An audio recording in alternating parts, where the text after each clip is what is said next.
Senator Wu. Sénateur Wu.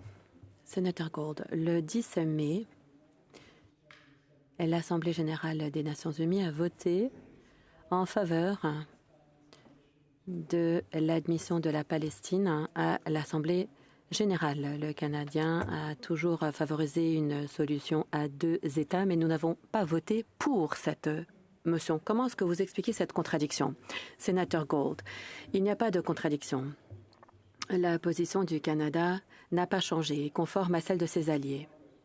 Tout progrès vers une solution à deux États doit être le résultat de négociations entre les parties à un tel accord. Mais ce qui est regrettable, c'est que ça n'a pas été possible, et ce depuis très longtemps.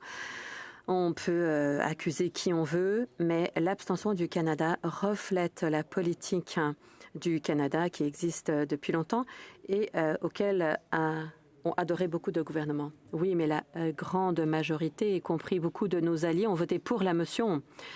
Je dois vous avouer que votre explication, ainsi que l'explication qui semble ressortir par rapport à la demande de mandat déposée auprès de la CPI, me semble non fondée. Il y a des sanctions qui ont été imposées dans la Cisjordanie. Est-ce que le gouvernement va imposer des sanctions auprès des entités gouvernementales qui participent à ces crimes? Le gouvernement n'a pas donné une réponse qui est de la foutaise. C'est la même Assemblée générale qui a dit que le zionisme, c'était le racisme. La majorité, ça ne veut pas dire qu'une décision raisonnée a été prise. Le Canada n'a pas changé de position et ne changera pas de position de sitôt. Sénateur